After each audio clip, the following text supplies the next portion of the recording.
Un peu plus tard, une fête est organisée par des politiciens extravagants et les espions d'Inajiku devaient s'en occuper, mais ils ont échoué dans leur mission. Les espions s'excusent auprès de leurs responsables de ne pas avoir accompli leur mission, expliquant que les politiciens sont en alerte maximale récemment, rendant l'infiltration très difficile à cause de la sécurité renforcée. La responsable s'y attendait mais elle n'était pas inquiète, car elle avait le plan parfait pour contourner cette sécurité et cela allait impliquer Asano. Le lendemain, Asano est au parc avec Mutsumi et il est heureux de passer du temps avec elle puisqu'elle lui a demandé de l'aider pour une course, mais il est un peu curieux de savoir pourquoi elle a besoin de tout ce matériel dans son sac à dos. Finalement, il rencontre un vieil ami de Mutsumi, qui s'avère être Sui, ce qui choque raisonnablement Asano. Mutsumi explique qu'elle connaît Sui parce qu'ils ont travaillé ensemble auparavant, mais même si c'est le cas, elle est toujours un peu en colère contre lui pour avoir presque tué Asano et Nanao. Sui ne s'attend pas à ce qu'elle lui pardonne. Mais il n'est pas non plus désolé car il ne faisait que remplir une mission. Il demande alors qu'il se dépêche car son leader les attend. Un peu plus tard, ils arrivent à un immense immeuble de bureaux, mais cela n'a pas d'importance car la véritable base d'Inajiku est le café à côté. Ils entrent tous et Sui passe une longue commande à la caisse. Une fois terminé, un code est entré dans la caisse, ouvrant une trappe sous leurs pieds. Asano est un peu surpris mais Sui dit qu'il est naturel que l'organisation secrète d'espionnage du gouvernement soit située sous terre. Ils ont encore quelques centaines de mètres à parcourir avant d'atteindre le bureau principal, donc Sui offre du thé à Mutsumi pendant qu'elle est assise sur ses genoux. Asano n'approuve pas vraiment puisque c'est sa femme, mais Sui explique qu'il serait trop dangereux de la laisser seule. Asano comprend ce qu'il veut dire quand des centaines de flèches et de lasers commencent à voler dans leur direction. Ce sont des pièges intégrés pour la sécurité et l'entraînement des espions d'Inajiku. Donc Asano ne doit pas baisser sa garde sinon il sera transformé en viande hachée avant d'atteindre le sol. Après plusieurs secondes de torture à esquiver les lasers, Sui et Asano atteignent enfin le rez-de-chaussée, mais les pièges ne sont pas encore terminés puisqu'un énorme rocher tombe sur Asano. Juste avant qu'il ne soit écrasé, le leader d'Inajiku arrive en courant et détruit le rocher d'un seul coup de poing. Ensuite, elle leur souhaite la bienvenue ainsi qu'à Mutsumi, mais elle se demande si ce Yozakura ici présent est vraiment assez fort pour protéger Mutsumi. Ils s'installent pour leur réunion et on voit le leader se gaver des délicieuses friandises que Mutsumi avait demandé à Asano d'apporter. Elle en est vraiment reconnaissante. Elle et Mutsumi semblent avoir une très bonne relation, alors Mutsumi explique que Rin était camarade de classe avec Hirukawa et qu'elle organise parfois des goûters avec la famille. Rin n'aime pas entendre le nom de Hirukawa car parler de cet obsédé de sa sœur ruine le goût de son gâteau, mais elle comprend aussi à quel point Mutsumi est adorable, ce qui explique pourquoi elle voulait que Mutsumi épouse quelqu'un capable de la protéger des frasques de Hirukawa. Cependant, elle doute que Asano soit à la hauteur. Elle a entendu de Sui que Asano était un espion médiocre, mais Sui la corrige en expliquant qu'il avait juste dit que Asano était vraiment mauvais en matière d'espionnage, ce qui revient à peu près au même. Mutsumi défend son mari en disant qu'il a autant de volonté que Hirukawa, alors Rin l'accepte comme un fait. Mais avant qu'il ne puisse poursuivre la discussion, Hirukawa fait irruption dans la base. Il avait perdu le signal du traceur GPS qu'il avait sur Mutsumi et il savait que seuls les espions d'Inajiku pouvaient désactiver son traceur. Il est donc immédiatement venu la chercher. Mutsumi sait déjà ce qui va se passer lorsque Rin se lève pour affronter Hirukawa et lui dit de partir immédiatement car sa simple présence pollue l'air. Hirukawa refuse de laisser quelqu'un passer du temps avec Mutsumi à part lui et utilise ses fils pour l'attaquer. Cependant, Rin est au même niveau que Hirukawa, donc elle parvient à frapper ses fils de plein fouet et se moque de lui pour avoir essayé de la battre avec une attaque si faible. Hirukawa passe alors à la vitesse supérieure et leur affrontement cause des dégâts importants à la base en quelques secondes, forçant l'émission d'un ordre d'évacuation pour la sécurité de tous les espions présents. C'est exactement ce que Mutsumi ne voulait pas que se produise, mais chaque fois que Hirukawa et Rin sont ensemble, ils finissent toujours par se battre. Sui tente de les arrêter, mais il est bien trop faible pour s'approcher d'eux. Mutsumi s'interpose entre Rin et Hirukawa et leur dit d'arrêter, mais bien qu'ils l'écoutent, ils sont déjà trop engagés dans leur attaque pour s'arrêter, mettant Mutsumi en grave danger. Heureusement, Asano parvient à tirer Mutsumi en bas avant qu'elle ne se fasse écraser la mâchoire, mais il ne peut pas se sauver lui-même et se fait assommer. Mutsumi est furieuse et menace de ne plus jamais parler à Rin ni à Hirukawa s'il continue à causer des ennuis de cette manière. À la pensée de perdre Mutsumi, Hirukawa tombe inconscient et Rin commence à supplier pour son pardon. En passant, elle doit admettre que Asano est beaucoup plus coriace qu'elle ne le pensait, puisqu'il a survécu à un coup direct de sa part et de celle de Hirukawa. Son opinion sur lui s'est améliorée et elle demande à discuter de quelque chose avec lui quand il reprend connaissance.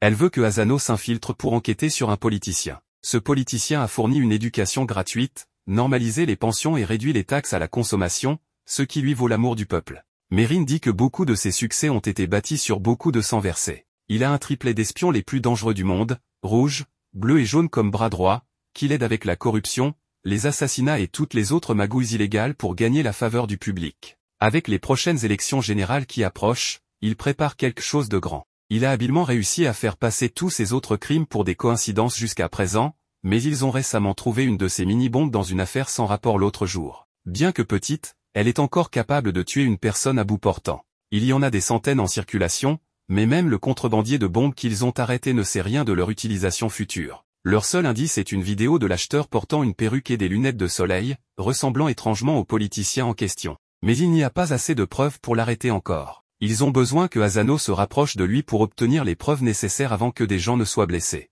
Asano demande pourquoi ils lui font confiance pour cette mission. Rin explique que Kuroyuri est originaire du Japon, donc il est conscient de l'existence de l'organisation d'espionnage Inajiku et se méfie d'eux. C'est pourquoi ils ont besoin que Asano se déguise en fille pour s'infiltrer. Asano comprend la mission mais ne comprend pas pourquoi il doit se déguiser en fille. Rin lui montre une affiche de recrutement que Kuroyuri a publiée pour une fille aux cheveux noirs, ce qui est exactement ce à quoi Asano doit ressembler. Avant de commencer la mission, Rin rappelle à Asano que le sort de centaines de vies repose entre ses mains, alors il ne doit pas échouer. Asano réussit à se faire embaucher et lors du prochain rassemblement, il est présenté par Kuroyuri à ses fans sous le nom de Yoko Asada. Asano veut juste rentrer chez lui, mais un moment plus tard, des opposants aux politiques de Kuroyuri arrivent et affirment que tout ce qu'il a fait n'a fait qu'élargir l'écart entre les riches et les pauvres. Une émeute éclate à cause de la manifestation et, dans toute la confusion, le haut-parleur manque de tomber sur un homme, mais avant qu'il ne soit blessé, Kuroyuri se jette devant lui et prend le coup à sa place.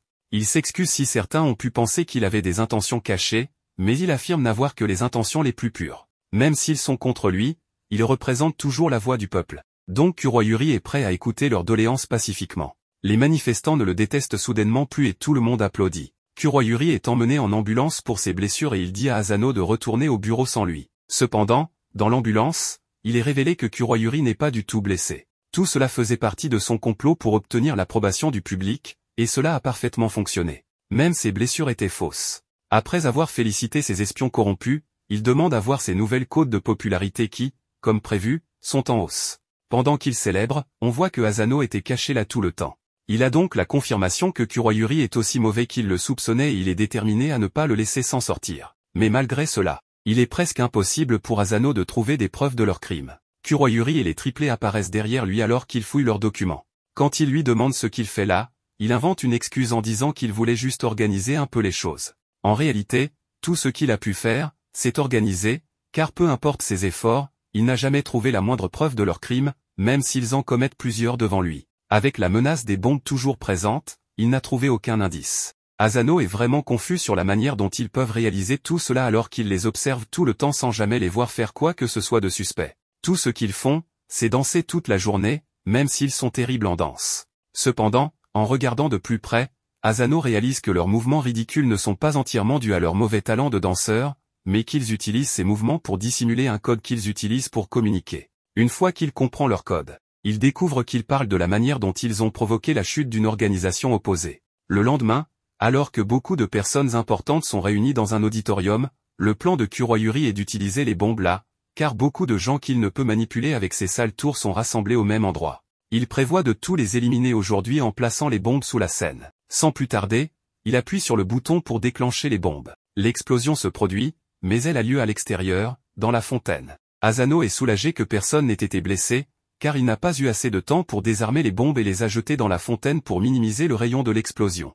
Asano pense qu'il a réussi à stopper les plans de Kuroyuri, mais ce dernier a déjà compris que son assistant devait être un espion, car personne ne pouvait savoir pour les bombes. Sui pointe son arme sur Asano et lui dit qu'il a des bombes de secours au cas où quelque chose comme cela arriverait. Il tire sur Asano à la tête et déclenche ses bombes secondaires. Cependant, bien que ces dernières explosent comme prévu, toutes les personnes que Kuroyuri voulait tuer sont toujours vivantes. Elles étaient toutes protégées par un anti-choc avant de pouvoir être blessées, grâce à Asano. Il a survécu en remplaçant les balles du pistolet de Kuroyuri par des fausses, mais il est toujours en infériorité numérique. Kuroyuri est cependant confiant car il a encore les triplés avec lui. Pourtant, Asano n'était jamais seul. Sui surgit et détruit leurs armes en un instant. Lorsque la défaite devient évidente, les triplés abandonnent Kuroyuri avant qu'il ne s'en rende compte, ce qui le met en colère car il les payait très bien pour rester à ses côtés. Il tente encore de se battre, mais en tant que simple crapule, il n'a aucune chance contre Sui. Maintenant que tout est réglé, Sui demande à Asano d'escorter Kuroyuri au quartier général de Inajiku pour qu'il soit remis à Rin.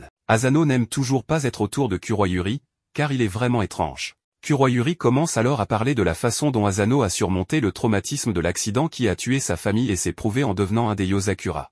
Mais il est vraiment malheureux que Asano croit encore que ce qui est arrivé à sa famille était un accident. Cela attire l'attention de Asano. Et Kuroyuri continue en disant qu'il sait tout sur l'accident de voiture qui a tué toute sa famille, sauf Asano, qui a survécu miraculeusement. Cependant, les miracles peuvent parfois être le travail des hommes. Entendre tout cela rend Asano très curieux.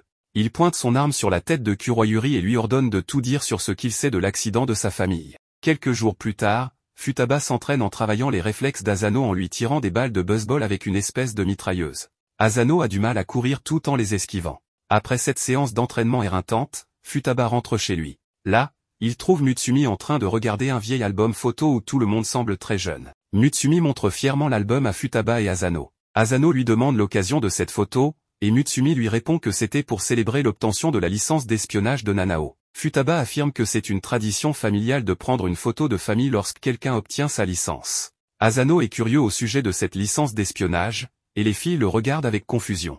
Ensuite, Futaba sirote du thé tout en expliquant à Asano qu'une licence d'espionnage est comme une carte de membre délivrée par l'Association des espions. Cette association, fondée au début du XXe siècle par des espions, vise à favoriser l'entraide. Chaque année, des examens sont organisés et ceux qui les réussissent obtiennent leur licence d'espionnage. Futaba montre sa licence dorée, qui est le plus haut grade de licence d'espion. Elle explique à Asano qu'une fois qu'un espion obtient sa licence, il peut obtenir des informations et des recommandations de travail de l'association, ainsi que d'autres avantages. Tout le monde commence au rang de bronze et en passant des examens d'avancement, ils peuvent augmenter leur niveau. À mesure que les niveaux augmentent, les missions deviennent plus difficiles, mais les avantages augmentent également. Asano veut passer l'examen de licence, et Futaba l'encourage à le faire. Kyoshiro arrive à ce moment-là, ayant entendu la conversation. Il dit à Asano que c'est bien qu'il veuille passer l'examen, mais lui rappelle que chaque membre de leur famille l'a réussi du premier coup. Il avertit Asano que s'il ne réussit pas du premier coup, les choses iront mal pour lui. Alors, ils commencent à le pourchasser. Ils entendent Ayaka crier et la trouvent en train de pleurer et de s'excuser auprès de Shion dans sa chambre. Soudain, l'écran géant devant elle s'allume et une scène d'horreur d'un film apparaît. Une seconde plus tard, Mutsumi et Shion comprennent ce qui s'est passé, Futaba est paralysé par la peur. Ses frères et sœurs soupirent en l'emmenant dehors. Futaba est enroulée dans une couverture et Mutsumi révèle qu'elle a extrêmement peur des fantômes car ses pouvoirs ne fonctionnent pas sur eux. Shion raconte comment Futaba a déjà détruit une maison hantée dans le passé. Mutsumi caresse la tête de sa sœur en disant qu'elle redeviendra normale après un peu de repos, mais que c'est plus facile à dire qu'à faire car Futaba est effrayée par le moindre bruit et grimpe sur la tête de Mutsumi lorsque le vent fait vibrer les fenêtres. Shion profite de l'occasion pour parler des prétendues activités paranormales qui se produisent dans la maison récemment parce que Goliath agit étrangement, ce qui effraie encore plus Futaba. Mutsumi arrête Shion avant que Futaba ne s'arrache les cheveux. Après cela, Futaba devient un bébé collant, ayant toujours besoin d'être entouré de ses frères et sœurs. Elle demande même à Shion de l'accompagner aux toilettes. Alors qu'un programme d'horreur s'apprête à passer à la télévision, Shinzo tire sur la télécommande pour changer de chaîne. Kengo essaie de lui jouer des tours et tout le monde le réprimande. Après avoir pris soin de Futaba toute la journée, Mutsumi va se coucher avec elle et demande à Asano de monter la garde pour qu'il puisse dormir en paix. Futaba tremble encore, alors Mutsumi décide de lui lire son histoire préférée pour l'aider à s'endormir. L'histoire est une adaptation moderne d'un célèbre conte populaire japonais. Elle commence par une guerre brutale entre des démons armés et des humains, sans fin en vue. Un jour, une vieille dame trouve un bébé garçon dans une rivière et le recueille. Dès que Mutsumi atteint cette partie de l'histoire, elle s'endort immédiatement, et Asano prend le relais. Il lit l'histoire d'un garçon qui grandit pour devenir l'espoir de l'humanité et finit par tuer son meilleur ami démon lors de la bataille finale. Asano trouve cette histoire un peu ridicule, mais Futaba applaudit à la fin. Elle est redevenue normale et s'excuse auprès d'Asano pour lui avoir montré son côté pathétique. Asano tente de la rassurer, mais Futaba parle de sa mère qui lui lisait cette histoire autrefois. À cette époque, elle n'avait peur de rien, mais après la mort de sa mère, elle a commencé à craindre que, peu importe ses efforts, les choses auxquelles elle tenait finiraient par lui être enlevées. Futaba dit qu'elle se sent comme un échec en tant que fille aînée de la famille Yozakura, car au lieu de protéger ses frères et sœurs, elle doit être protégée. Elle exprime ses insécurités et remercie Asano de l'avoir écoutée. Il lui répond qu'il connaît la terreur de perdre ceux qui lui sont chers, mais que cette peur le motive à devenir plus fort pour pouvoir les protéger. Futaba rit doucement et lui demande d'aller se coucher, car il est déjà tard. Elle le remercie encore et lui souhaite bonne chance pour son examen de licence. Asano quitte la pièce, et Futaba caresse Mutsumi tout en la couvrant d'une couverture. Le jour de l'examen de licence d'espionnage arrive. La première tâche pour Asano et les autres candidats est de courir avec des poids lourds attachés à leurs pieds. Mutsumi regarde tout depuis la zone d'attente et encourage Asano, qui réussit à surpasser tout le monde et à arriver premier à la course. Tout le monde est impressionné par le novice de la famille Yosakura, mais certaines personnes semblent mécontentes de lui. Plus tard, Asano mange des onigiri préparés par Mutsumi, qui lui conseille de bien se reposer avant son prochain test. Le gars à la crête qu'il a battu à la course précédente les observe dans un coin. Il prévoit d'attaquer Asano pour réclamer la prime sur sa tête et se précipite sur lui avec son poignard. Cependant, avant qu'il ne puisse l'atteindre, une rafale de vent le repousse, et un autre participant lui dit que les combats entre concurrents sont interdits. Le gars à la crête maudit le garçon nommé Oshifuru, mais remarque que son couteau s'est cassé, alors il s'enfuit rapidement. Asano remercie Oshifuru, qui lui dit que ce n'est pas nécessaire car il ne faisait que protéger ce qu'il aime. Oshifuru retire un grain de riz du visage d'Asano et le mange tout en tenant des propos salaces. Asano met immédiatement son arme à la tête de Oshifuru, demandant à Mutsumi de se méfier de ce pervers. Oshifuru lui dit qu'il n'a pas besoin d'armes, car Asano l'a déjà touché en plein cœur. Asano est encore plus effrayé, mais Mutsumi semble reconnaître Oshifuru. Elle lui ordonne furieusement de rester loin de son mari, mais Oshifuru dit qu'il est heureux d'être l'amant de rechange. Il tient le visage d'Asano et prend des photos en gros plan. Il a aussi une petite poupée d'Asano faite avec les vêtements et les cheveux qu'Asano a laissés sur les sites de ses missions. Asano est complètement terrifié, mais l'annonce du prochain test est faite, et Oshifuru le prend par la main et l'entraîne. Le prochain test consiste à se libérer de chaînes sous l'eau, et Asano y parvient facilement. Oshifuru l'attend à la sortie de l'eau en lui disant qu'il est très attirant lorsqu'il est fraîchement sorti de l'eau. Le test suivant est une partie de cache-cache avec des exécuteurs costauds poursuivant les candidats. Oshifuru trouve Asano et le serre fortement, ce qui fait paniquer Asano et attirer l'attention des exécuteurs. Le test suivant consiste à désamorcer une bombe, et Asano réussit avec du temps en réserve. Mais Oshifuru reste toujours dans les parages pour l'embêter. Le test suivant est un examen écrit où ceux qui donnent des mauvaises réponses sont éliminés en étant tirés vers le plafond. Asano a des difficultés à résoudre l'examen, alors Oshifuru lui montre sa feuille de réponse où toutes les questions sont résolues. Heureusement, c'était le dernier test, et l'examen de licence d'espion se conclut ainsi. Tous les participants se trouvent dans la galerie et sont informés qu'ils peuvent désormais récupérer leur licence d'espion. Cependant, le lieu sera démantelé immédiatement pour maintenir la confidentialité, et ils ont un dernier défi à relever avant de recevoir leur licence. Le couloir commence à s'effondrer, et tout le monde se met à courir à toute vitesse. Tandis que d'autres tombent, Asano et Oshifuru parviennent à éviter tous les pièges sur leur chemin. Le type à la crête est aussi là et en profite pour frapper Asano au visage, le faisant tomber. Le sol sous lui est en train de s'effondrer, mais Oshifuru vient à son secours. Il se trouve derrière Asano et agite son éventail, le projetant en avant en sécurité tandis qu'il tombe dans la piscine en dessous avec les autres débris. Cependant, Asano ne veut pas l'abandonner si facilement. Il tient la main de Oshifuru même si le couloir continue de s'effondrer. Touché par sa détermination, Oshifuru utilise son éventail pour créer une rafale de vent qui les soulève doucement tous les deux.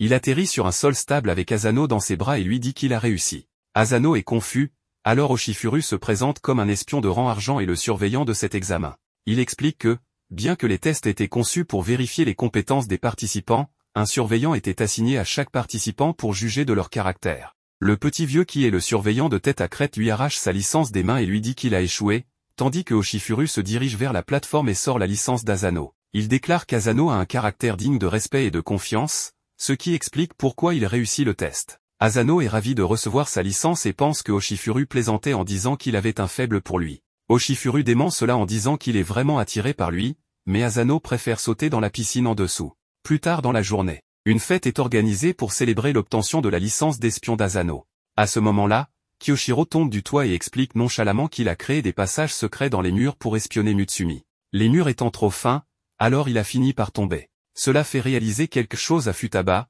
qui saute immédiatement sur Kyoshiro, faisant tomber toutes sortes d'équipements de ses poches. Elle comprend que, tout en espionnant Mutsumi, il utilisait aussi les murs creux pour l'effrayer auparavant. Il essaie de s'expliquer, mais Futaba lui casse plusieurs os avant cela. Avec cela réglé, ils prennent la photo de famille pour célébrer la réussite de l'examen de licence d'espion d'Asano et la mettent dans l'album de famille. Quelques jours plus tard, Asano fait une découverte choquante en ouvrant son sac d'école et en y trouvant un vieil homme à l'intérieur. Le vieil homme lui fait un clin d'œil et lui demande comment s'est passé l'école en sortant du sac. Il commence à parler du fait que la reconnaissance faciale de la maison se réinitialise si vous êtes absent pendant un an et, comme il ne voulait pas avoir affaire au piège, il a simplement sauté dans le sac pour être transporté en toute sécurité. Asano ne peut que le regarder, stupéfait, et le vieil homme lui dit qu'il a l'air assez rigide pour son nouveau petit-fils, mais le cerveau d'Asano commence enfin à fonctionner et il sort immédiatement son arme, l'enregistrant comme intrus. Il tire sur Ban malgré ses protestations et ce n'est qu'après l'arrivée de Mutsumi pour clarifier la situation qu'il croit que Ban est vraiment le grand-père de la famille Yosakura. Ayaka arrive avec des serviettes pour le vieil homme et il commence instantanément à la draguer. Immédiatement après, il rapproche Asano et Mutsumi en disant à cette dernière qu'elle a trouvé un bon mari avec de bons réflexes. Il leur donne même un cadeau de mariage, une épaisse liasse d'argent. Mutsumi lui demande s'il est venu jusque-là uniquement pour cela, Ban l'affirme, mais prétend qu'il y a autre chose aussi. Il commence soudainement à emmener Asano avec lui, disant qu'il est temps de lui donner des leçons de vie précieuses de la part de grand-père. Cependant, il se retrouve soudainement attaché par les fils d'araignée de Kiyoshiro qui lui demande ce qu'il fait ici. Ban lui demande s'il n'était pas en mission à l'étranger et il répond qu'il a reçu une mission d'urgence de la police pour ramener le détenu évadé de la famille Yosakura. Asano est abasourdi par cette nouvelle information, mais Ban lui dit que les paroles de Kiyoshiro sont trompeuses. Il affirme qu'il est stationné en permanence à l'intérieur de la prison pour agir en tant qu'espion et recueillir des informations des criminels appartenant au monde souterrain. Ban dit qu'il va bientôt retourner en prison, donc il veut juste se détendre pendant quelques heures avant cela. Kiyoshiro refuse sa demande car il sait que le vieil homme est un coureur de jupons qui révèle tous les secrets lorsqu'il est ivre en compagnie de jolies femmes, c'est pourquoi il n'a pas le droit de sortir de prison sauf en cas d'urgence. Il lui dit que ses vacances sont terminées et Ban lui demande simplement de ne pas se montrer arrogant car il est toujours son grand-père. Il se glisse facilement à travers les fils d'araignée et active une bombe fumigène à l'aide de sa montre. Lorsque la fumée se dissipe, Ban a disparu et il a également emmené Asano avec lui. Kiyoshiro reçoit un appel de l'officier de police en charge de Ban qui l'informe qu'il a envoyé Asano pour traquer le vieil homme. Pendant ce temps, Goliath vient voir Mutsumi en tenant une photo d'un homme et d'une femme dans sa bouche, ce qui lui rappelle quelque chose. Plus tard, il appelle Asano et lui parle du super pouvoir de Ban, qui est de manipuler ses os pour une flexibilité extrême. Il a recueilli trop d'informations au cours des dernières décennies et presque tout le monde dans le monde de l'espionnage veut sa peau. C'est pourquoi il demande à Asano d'appréhender Ban même s'il doit le malmener un peu. Heureusement, Asano est avec Ban en ce moment et il se trouve dans un bar exclusif où le vieil homme se vante de sa richesse et de ses informations. Il divulgue des informations top secrètes aux filles et Asano essaie de lui fermer la bouche, mais Ban s'échappe facilement de sa prise. Il dit à Asano qu'il est trop jeune pour l'arrêter, mais il se retrouve ensuite coincé avec une colle spéciale préparée par Asano. Cependant, cela n'a rien de spécial pour Ban, qui se glisse hors de ses vêtements et pose devant les filles. Il défie Asano et lui dit qu'il va le former. Asano l'attaque, mais Ban esquive toutes ses tentatives de le maîtriser sans même transpirer. Après qu'Asano soit épuisé, Ban lui tape dans le dos et prédit qu'il pourra l'effleurer dans environ 5 ans. Asano lui demande pourquoi il a dû s'évader de prison pour les voir car il aurait pu attendre la fin de sa mission. Ban répond qu'il devait le faire aujourd'hui et affirme qu'un jeune comme Asano ne comprendra pas ses raisons. À ce moment-là, le barman arrive et présente à Ban sa boisson préférée. Il en offre à Asano, mais il refuse de boire car il n'est pas encore majeur. Ban le traite de bêta mâle pour cela et lui demande comment il va lui donner un arrière-petit-fils comme ça. Il raconte l'histoire de sa vie insignifiante et pleine de solitude avant de rencontrer Keiko. Il explique que c'était un jour de pluie et qu'il était blessé après une mission lorsque Keiko l'a trouvé, et c'est ce qui a changé sa vie pour de bon. Ban dit que sa femme était trop bien pour lui et il pense qu'Asano lui ressemble, c'est pourquoi il veut lui parler en tant que seigneur marié dans la famille Yosakura. Il lui dit de chérir le présent pour ne pas avoir de regrets. Asano lui verse un verre et lui assure qu'il le fera, affirmant que Mutsumi a fait de lui l'homme le plus heureux du monde et qu'il a l'intention de la chérir et de la protéger toujours. Ban avale le verre et dit à Asano qu'il l'aime bien, en se rapprochant de lui, complètement inconscient qu'une vieille dame s'approche calmement de lui. Il ne la remarque que lorsqu'elle met des menottes spéciales autour de ses bras et des siens. Elle savait qu'il serait ici et lui dit que s'il retire sa main de ses menottes par force ou par ruse, elles exploseront. Elle lui demande de bien se comporter s'il ne veut pas que les mains de sa femme sautent. Mutsumi arrive à ce moment-là et s'excuse auprès d'Asano pour son retard, puis présente la vieille dame comme grand-mère Keiko.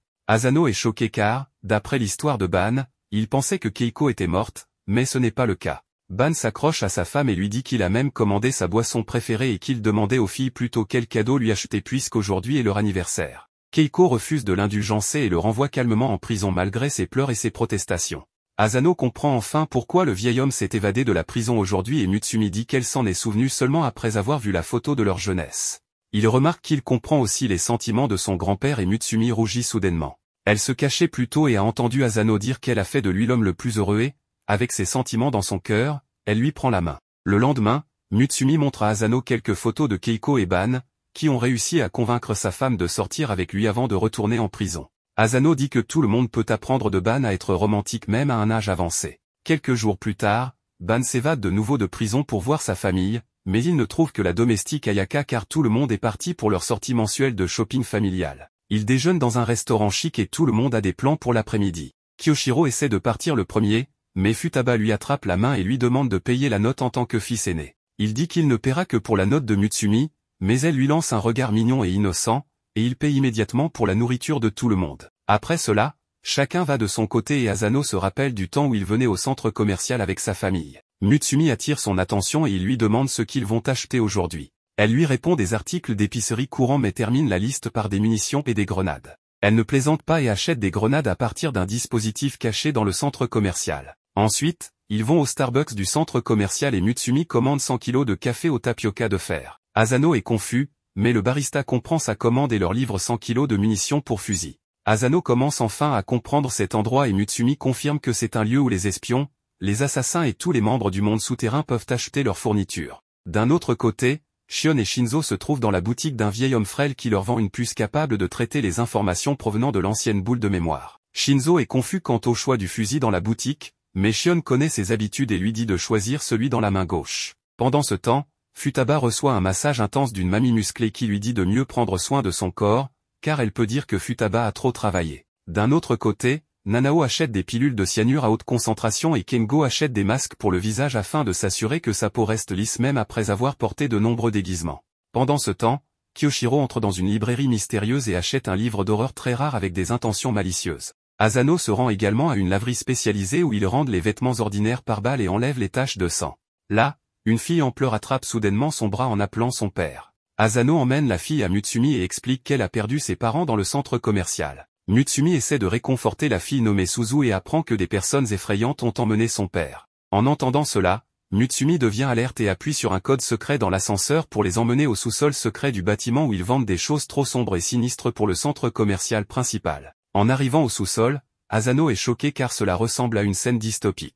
Il continue de marcher et la fille reconnaît la voix de son père criant à l'aide. Son ancien patron tente de le forcer à faire de nouveau leur sale boulot et, lorsque l'homme refuse, le patron essaie de lui crever les yeux. Asano assomme simplement le patron en lui tirant dessus et Suzu est réuni avec son père. Mutsumi dit qu'il devrait partir maintenant, mais il se retrouve soudainement entouré de problèmes. Personne ne veut s'en prendre au chef de la famille Yosakura, mais ils sont conscients de la prime sur la tête d'Asano et se jettent immédiatement sur lui pour le capturer. Il panique alors que les voyous l'attaquent, mais Kyoshiro vient à la rescousse et neutralise les attaquants en un rien de temps. Asano est soulagé de le voir, mais remarque ensuite le livre dans ses mains, une collection de méthodes de torture, et réalise qu'il va essayer ces méthodes sur lui. Les voyous hésitent à l'attaquer maintenant, mais le chauve pense que leur nombre joue toujours en leur faveur. À ce moment-là, les autres membres de la famille Yosakura arrivent également et utilisent leur capacité spéciale pour éliminer rapidement tous les criminels en une seule fois. Ils prennent l'ascenseur pour retourner au bâtiment principal et, immédiatement après, le bâtiment commence à s'enfoncer Le à jour cause où de Asano leur et sa action famille imprudente. étaient en train de Ils conduire partent sur la maison avec le centre Asano montrait commercial joyeusement joyeusement ses compétences en jeux vidéo à son petit frère,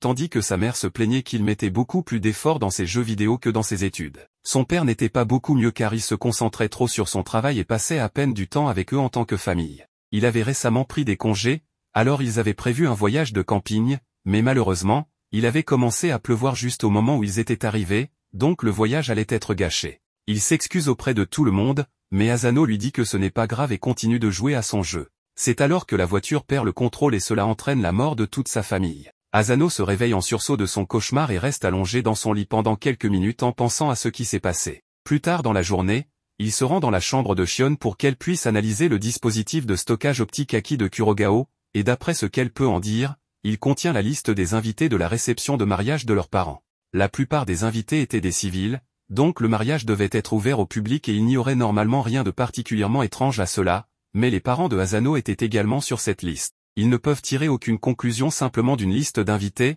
mais une chose que Shion sait avec certitude, c'est qu'il devait y avoir une sorte de connexion entre les Yosakura et les Asano avant leur naissance. Asano semble étrangement calme face à cette révélation, mais depuis que Kurogao lui a dit que quelqu'un était derrière la mort de sa famille, Asano s'est mentalement préparé à tout. En ce moment, il est plus inquiet pour Mutsumi parce qu'elle a failli mourir de choc à l'instant. Elle commence à pleurer et dit à Asano qu'elle pense qu'il devrait divorcer parce qu'elle ne mérite pas d'être mariée à lui. Elle est sûre que ses parents sont morts parce qu'ils se sont impliqués avec sa famille, donc elle se sent coupable à ce sujet. Mais Asano lui prend la main et lui dit qu'ils ne savent pas si la famille Yosakura a causé l'accident et peu importe ce que cela pourrait être, tant que Mutsumi n'était pas directement impliqué, il ne cessera jamais de l'aimer, donc elle ne devrait plus parler de rupture. Mais avec tout cela, Asano veut toujours découvrir la vérité sur ce qui est arrivé à ses parents, alors il demande à Shion de l'aider. Shion dit qu'elle avait déjà prévu de l'aider dès le début puisqu'il est maintenant son petit frère, mais elle n'est pas trop sûre par où commencer puisque cette information est également un choc pour elle. Normalement,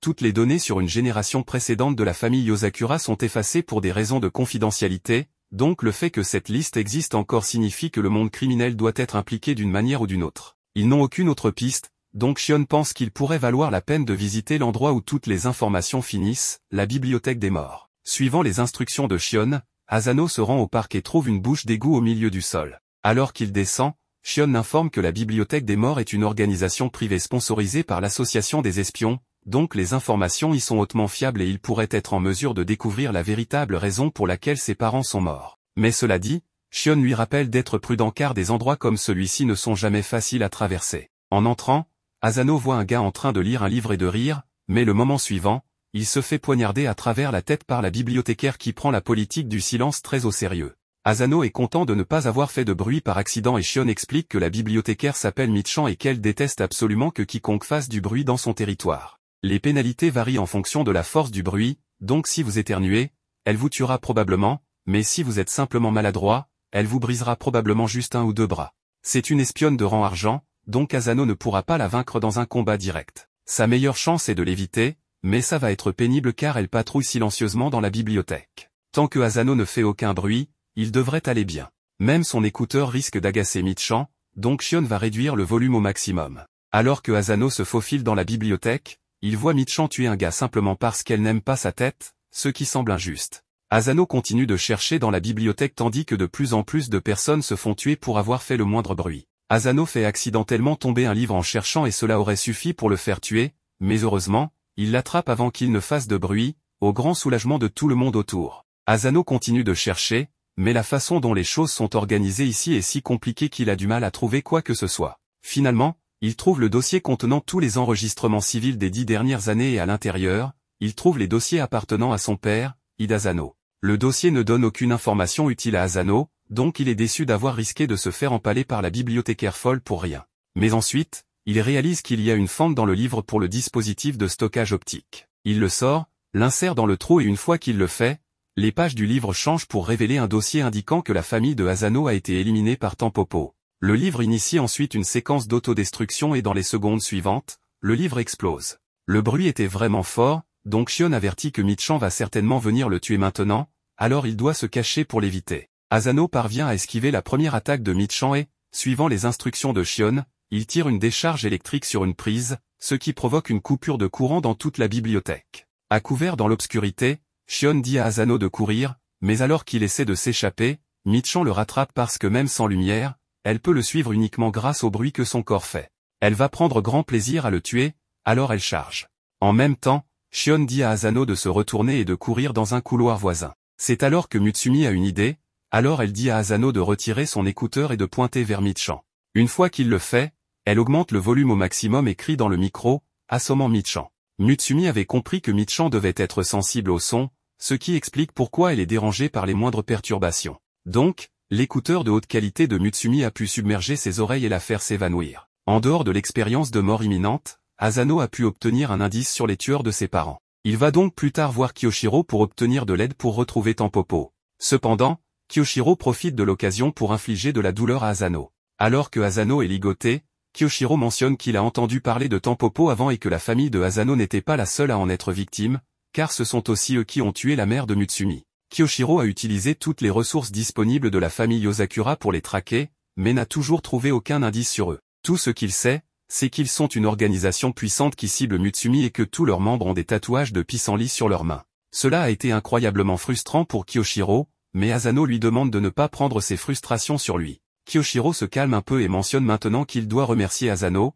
car sa révélation récente sur l'implication de Tampopo dans la mort de ses parents l'a aidé à affiner ses propres recherches. Puisque le père de Asano travaillait dans le domaine médical, Kyoshiro a pu découvrir qu'au cours des mois entourant la mort de la famille de Asano, 15 autres professionnels de la santé sont morts dans des accidents similaires. Et la seule chose que tous ces gens avaient en commun, c'est qu'ils avaient tous eu une interaction avec le directeur de la clinique Kawashita Makoto. Il n'est peut-être pas nécessairement le cerveau derrière le complot, mais il est certainement impliqué d'une manière ou d'une autre. Tampopo a tué leur mère, la famille de Asano, et maintenant ils sont également après Mutsumi. Kyoshiro demande donc à Asano s'il aimerait se joindre à lui pour exposer la vérité sur Tampopo et Asano est évidemment partant. Asano se fait passer pour un vieil homme souffrant d'une maladie chronique, comme la maladie de l'homme, ou quelque chose comme ça, et Mutsumi se fait passer pour sa vieille femme, ce qui l'amuse beaucoup. Ils entrent à l'hôpital et Mutsumi s'inquiète car Asano agit vraiment comme un vieil homme, mais quand elle lui demande ce qui ne va pas, Asano explique simplement que Kiyoshiro l'a forcé à porter des poids lourds pour cette mission, même si cela pourrait être dangereux. Mutsumi va donc avoir un mot avec lui quand ils rentreront. Asano est appelé ensuite, alors Mutsumi le conduit en fauteuil roulant jusqu'au médecin, et il se retrouve face à face avec Makoto. Makoto lui fait un examen et dit que tout semble normal, mais il est impressionné qu'un vieil homme comme lui ait encore toutes ses dents. Makoto dit à Asano qu'il fera de son mieux pour lui fournir les meilleurs soins possibles, donc s'il a besoin de quoi que ce soit, il doit juste le lui faire savoir. Asano est ensuite emmené dans sa chambre, et rien de tout cela n'a de sens pour lui puisque Makoto semblait vraiment investi à s'assurer que ses patients reçoivent de bons soins. Mais Mutsumi profite simplement de l'occasion pour passer du temps avec Asano et agir comme sa femme. Elle espère qu'ils n'auront plus à faire face à des assassinats et des primes, pour qu'ils puissent passer du temps comme ça quand ils seront vraiment vieux, et Asano pense qu'il pourrait aussi aimer ça. Plus tard dans la nuit, Makoto finit sa journée et rentre chez lui, alors Asano passe à l'action et se prépare à s'introduire dans le bureau de Makoto. Une fois à l'intérieur, il examine l'ordinateur et, bien qu'il ressemble à un ordinateur ordinaire, il a beaucoup de dossiers vides qui semblent déplacés, un historique de navigation impeccable et des systèmes de sécurité inutilement élevés. Avec l'aide d'un gadget technique de Shion, il est capable de scanner le disque dur et de localiser des fichiers concernant quelque chose appelé le projet Somei Yoshino.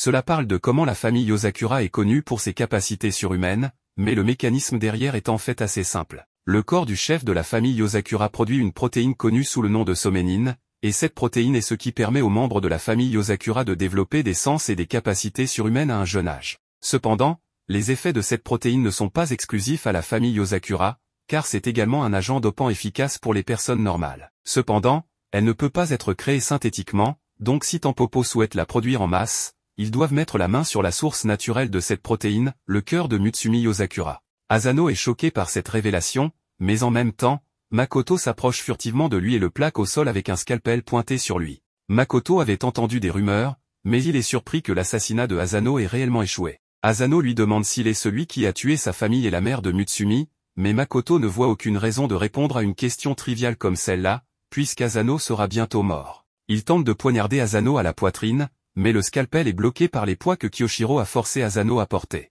Asano repousse Makoto et lui tire une décharge électrique, mais la décharge ne semble rien faire à Makoto. Au lieu de cela, il l'annule et déclenche une grenade éclair avant de fuir la pièce avec l'ordinateur portable et toutes les informations qu'il contient. Asano est déçu que Makoto ait réussi à s'échapper, mais au moins, il a réussi à copier beaucoup de données du disque dur sur la clé USB de Shion.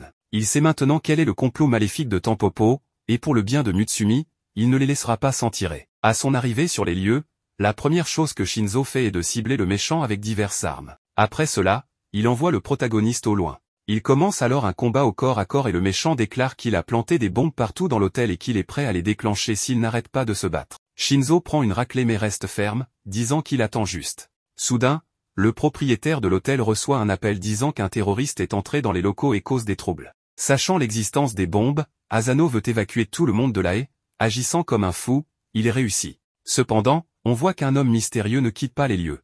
Une fois l'évacuation terminée, Shinzo commence à se battre sérieusement et sort un gigantesque pistolet à rayon que seul lui et sa famille peuvent utiliser. Le méchant est confiant de pouvoir esquiver, mais Asano a déjà piraté les bombes et les caméras sur place ainsi que l'immobilisation de l'homme. Après avoir dit qu'il a perdu parce qu'il a ignoré son frère cadet, Shinzo tire et vainc son ennemi. Makoto a déjà prévu qu'imiter les pouvoirs de la famille Yosakura ne suffirait pas, mais il déclare qu'il est temps pour un vrai de passer à l'action. Asano pense que c'est fini et alors qu'il s'en va, il trébuche, mais un homme l'attrape. Cet homme dit que le protagoniste est blessé et dit à Asano de prendre soin de lui-même, car s'il a un corps faible, il ne pourra pas protéger les gens qu'il aime. Après cela, l'homme mystérieux par Shinzo apparaît. Cependant, soudainement, diverses blessures apparaissent sur le corps du garçon et il s'effondre, saignant. Il a été touché par balle à plusieurs reprises et sans les premiers soins de Shinzo, Asano serait déjà mort. Même dans cette situation tendue, Kiyoshiro décide de dessiner des images inappropriées sur le visage du protagoniste, alors Futaba le frappe pour laisser Asano se reposer.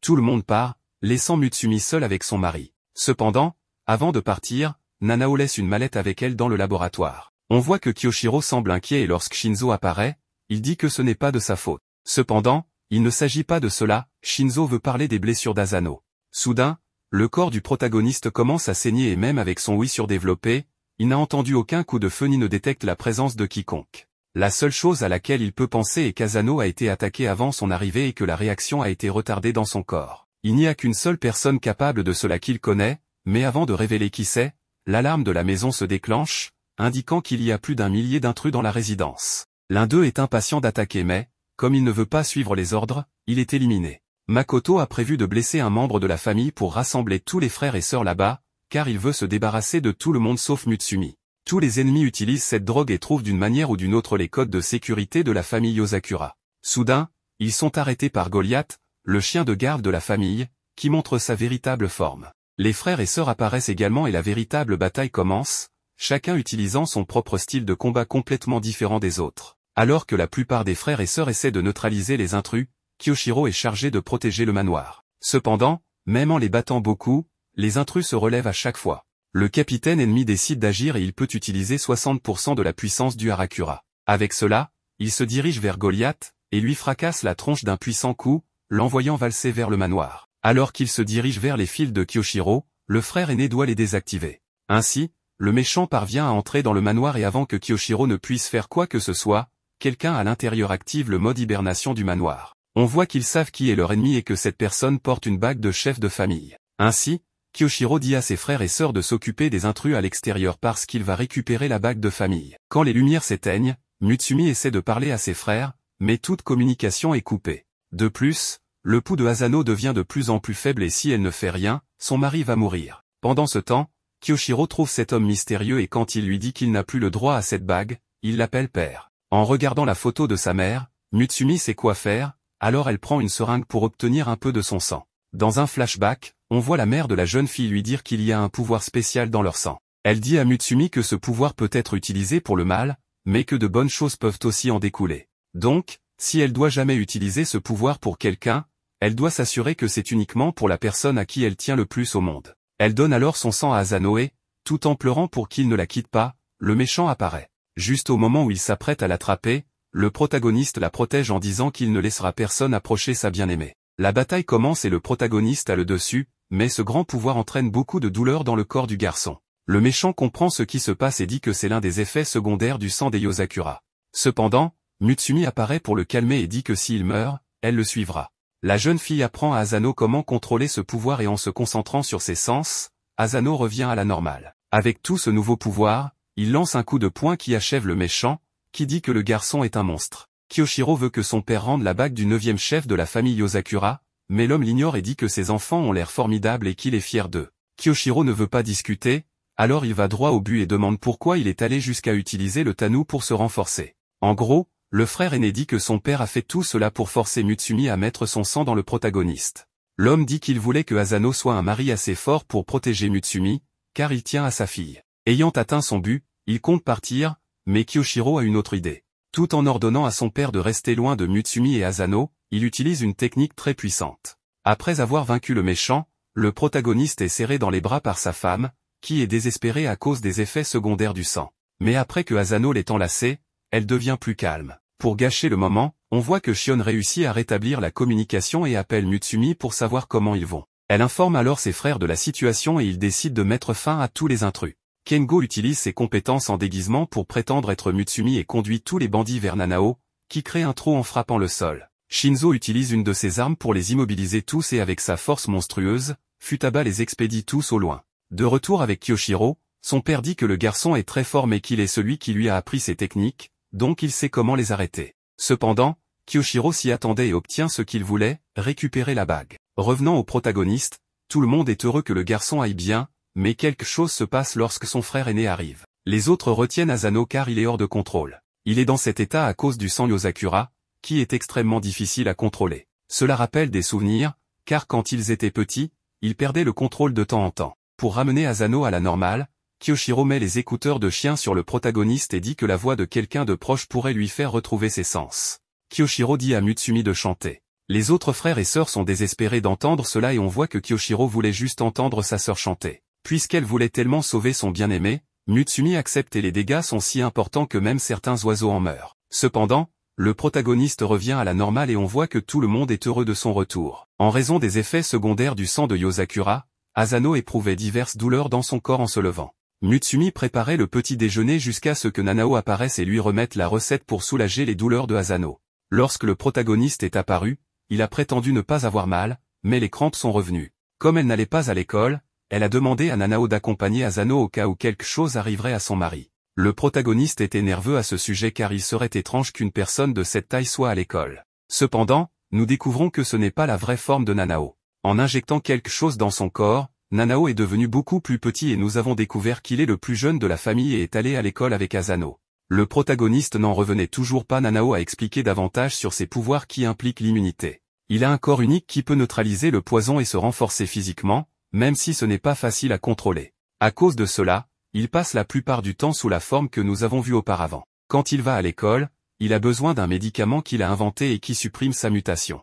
En arrivant à l'école, le protagoniste a vu que Nanao est bien apprécié par ses camarades. De retour au manoir Yozakura, Mutsumi préparait quelque chose qui semblait extrêmement toxique. En se rendant à sa salle de classe avec ses camarades, Asano a reçu un appel de Nanao parce que le garçon avait besoin d'aide. Avec cela, le protagoniste est allé au laboratoire de biologie et en trouvant Nanao, il a vu que la mutation était hors de contrôle. Pour l'aider, Asano lui a donné un médicament et lorsque le garçon est redevenu normal, Kitasato est apparue. Elle est l'amie de Nanao et fait aussi partie du club de biologie. Inquiète pour sa santé, elle a mesuré sa température avec son front, ce qui l'a rendue très embarrassée. Lorsqu'elle est partie, nous avons vu que la fille n'avait même pas remarqué la présence de Asano, ce que Nanao a expliqué par le fait que la fille n'était pas intéressée par les humains ou tout autre mammifère. Essayant de rester en contrôle, le garçon a pris divers médicaments et, ayant besoin de se calmer, a commencé à réciter la séquence de base de son ADN. Il fait cela pour rester calme car, comme tous les humains ont cette même séquence, il peut penser à lui-même comme une personne normale. Pensant qu'il devrait mettre fin à cette farce,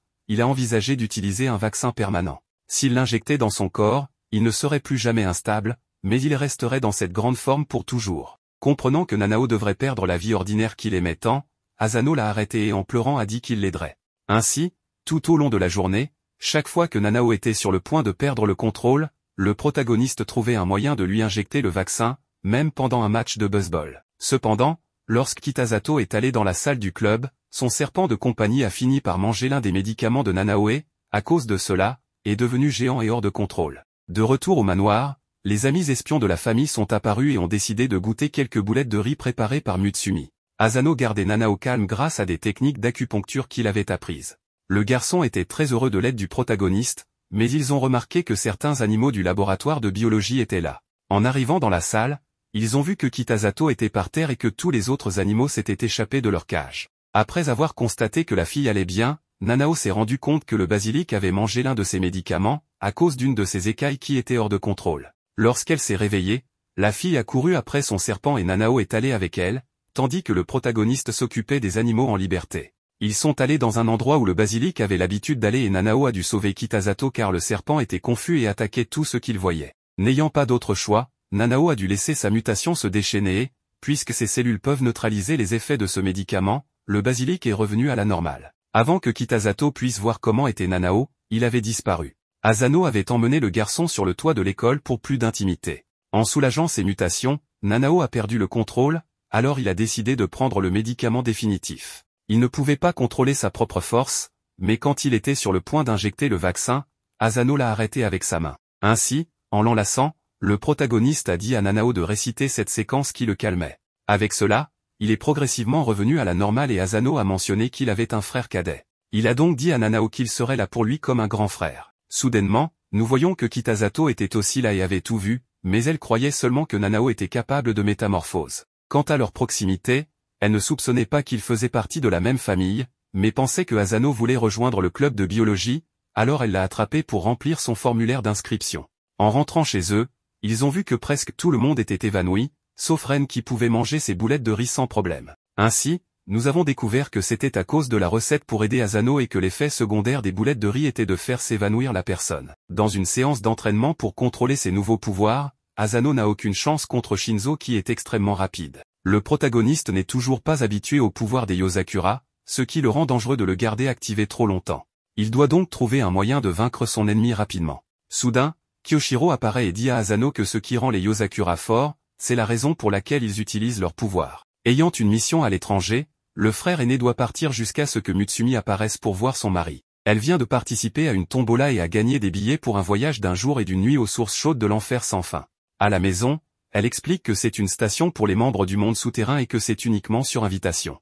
Comme le lendemain est le seul jour où presque tout le monde est libre, ils doivent y aller ce jour-là, ce qui rend Kyoshiro triste et désireux d'abandonner sa mission. Cependant, puisqu'il ne peut pas le faire, Futaba l'oblige à partir en mission. Lorsque Mutsumi lui souhaite bonne chance, Kyoshiro se dépêche de terminer la mission le plus rapidement possible. Toutefois, en revenant vers eux, il dit à Asano de ne même pas penser à se baigner avec Mutsumi, sinon il le déchirera en morceaux. Utilisant une voiture modifiée par chien, ils partent pour la station et le voyage est si dangereux que Shinzo a peur. La voiture se transforme même en sous-marin pour les amener à l'emplacement. Asano remarque que les gens là-bas n'ont pas l'air amicaux du tout, mais Futaba dit qu'il est interdit de se battre ou de se tuer à la station. Soudain, en voyant les Yozakura, certains hommes deviennent très en colère car ils appartiennent à un groupe que Kyoshiro a détruit. Ainsi, avec la confusion sur le point de commencer, le protagoniste décide d'agir mais Emma apparaît et les arrête. Elle est la réceptionniste du lieu et les conduit à leur chambre, séparées par genre. Immédiatement, Shinzo et Kengo courent sécuriser leur place près de la fenêtre, ce qui semble être une tradition Yozakura. Cependant, en utilisant sa mignonnerie, elle obtient la place de Shinzo et lorsque le protagoniste mentionne que cela lui rappelle des voyages en famille avec son petit frère, il lui donne l'autre place. En allumant la télévision, Kengo découvre qu'il y a plusieurs films pour adultes et nous voyons que Chien les regarde également même si elle ne les trouve pas intéressants. Futaba éteint la télévision. Pendant ce temps, Mutsumi semble heureuse en regardant par la fenêtre. Sa sœur aînée lui demande si elle en a parlé à Asano et dit que parfois, il est plus facile de se confier loin de chez soi. De retour chez les garçons, ils sont dans un sauna à 300 degrés où elle tient le plus longtemps. Pour le reste de la journée, tout le monde s'amuse beaucoup.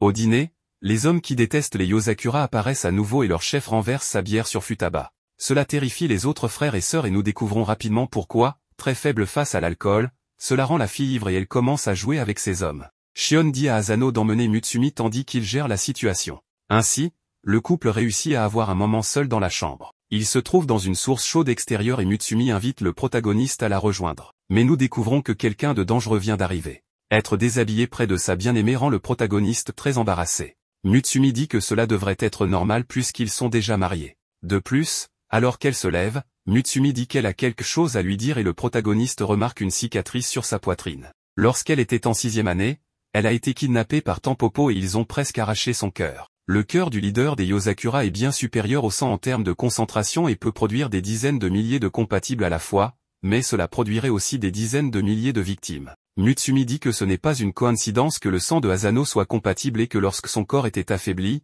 c'était le moment idéal pour équilibrer la puissance du sang des Yozakura. Elle dit que tout cela a été planifié par son père parce que lorsque le manoir était attaqué par Tampopo, Kyoshiro dit avoir trouvé leur père dans la forêt. En gros, l'homme a fait tout cela pour s'assurer que le protagoniste soit infusé avec le sang de Yozakura, même si elle ne connaissait pas la raison. De plus, nous voyons qu'il est celui qui a sauvé Mutsumi cette fois-là et a promis de sauver sa mère. Mutsumi se demande pourquoi son père ne vient jamais la voir et où il pourrait être maintenant. Avec cela, Asano dit qu'ils le trouveront pour obtenir toutes ses réponses et aussi pour qu'il puisse se présenter comme son gendre. Cela rend Mutsumi très heureuse, mais cela ne dure pas longtemps car Kyoshiro apparaît, très en colère que Asano se baigne avec Mutsumi, et veut donner une leçon au protagoniste. Cependant, Futaba apparaît et, comme il est interdit de se battre à cet endroit, il décide de faire une bataille de polochon. De plus, avec les hommes qui détestent Kyoshiro et le reste de la famille qui apparaissent, ils réussissent à vaincre le frère aîné. La scène passe au chef de Hinajiku, puis nous voyons Sui et son ami dans une installation de Tampopo. Ils ont vaincu plusieurs gardes et trouvé une grande quantité de cette drogue à base du sang des Yozakura, mais un piège était tendu, une bombe qui a fait exploser toute la zone. Heureusement, le duo d'espions a réussi à s'échapper, bien qu'ils aient perdu toutes les preuves qu'ils avaient rassemblées. Pendant ce temps, Makoto est avec une fille aux cheveux blancs et lui dit de se préparer car ils sont sur le point de rencontrer quelqu'un de spécial. Du côté de la famille Yozakura, Mutsumi pense à son père jusqu'à ce que Ayaka apparaisse, visiblement épuisé. Ils commencent à discuter, et l'on découvre que tous les frères et sœurs enquêtent sur Tampopo, mais Mutsumi s'inquiète pour son mari. Dans un train, nous voyons le père de la fille en compagnie de Makoto. Il mange, et Momo semble ouvrir une boîte de laquelle sort de la fumée mais il se révèle être un aliment qu'il apprécie. Il parle de quelqu'un qui est dans le train avec eux, et nous découvrons qu'il s'agit du protagoniste, qui fait semblant de travailler sur le train. Asano fait un excellent travail tout en pensant qu'il n'a encore rien trouvé de suspect et qu'il souhaite rencontrer son beau-père. Malheureusement, il laisse accidentellement tomber son arme du train. De retour à l'intérieur, il rencontre une femme à moitié suspendue hors du train. Lorsqu'il la ramène à l'intérieur, nous voyons qu'il s'agit de la même femme qui parlait avec Makoto. Elle récupère l'arme du protagoniste et se présente sous le nom de Shiré. Quand Asano s'éloigne, nous découvrons que c'était lui qu'elle voulait rencontrer. En s'approchant d'une femme qui se plaint de sa fenêtre coincée, Asano remarque plusieurs anomalies, peu importe combien il nettoie, le train ne semble jamais propre, la nourriture est insipide, et tout semble flou. Cela lui fait comprendre que le train a été modifié, et ce qui le confirme encore plus, c'est qu'il n'y a pas de fumée dans le premier wagon. En utilisant une application pour détecter les gaz toxiques, Asano découvre ce qui se passe. Utilisant son arme, il brise toutes les fenêtres du wagon-restaurant du train. En plus d'empoisonner les gens, ce gaz altérait l'apparence de Momo et Makoto. En les voyant, Asano pointe son arme sur la tête de son beau-père et dit qu'il est ravi de le rencontrer. De retour au manoir, Futaba est de retour, et Shion lui montre que Momo et Makoto sont dans le même train que Asano, et qu'une équipe de renfort est en route pour rejoindre la fête. Shiré réapparaît, ayant attiré l'attention du protagoniste, Momo parvient à se placer derrière le garçon. Même ainsi, le protagoniste est sur le point de tirer, mais Shiré utilise ses cheveux pour l'arrêter. Makoto révèle que cette femme a une compatibilité à 100% avec la drogue créée par Tampopo, tandis que le protagoniste a une compatibilité élevée mais avec le sang Yozakura. Makoto est impatient de voir qui gagnera. Avant de partir, Momo souhaite bonne chance à Asano et dit qu'il espère le meilleur pour le garçon. De plus, juste avant de partir, on voit que Makoto est inquiet parce que Momo n'est pas aussi loyal à Tampopo qu'il ne le devrait. De retour au combat, Asano utilise ses nouveaux pouvoirs pour se libérer, et bien qu'il puisse suivre la vitesse des cheveux de la femme, il est toujours surpassé. Shiré commence à parler de son passé, expliquant qu'elle est entrée en contact avec cette drogue il y a 10 ans.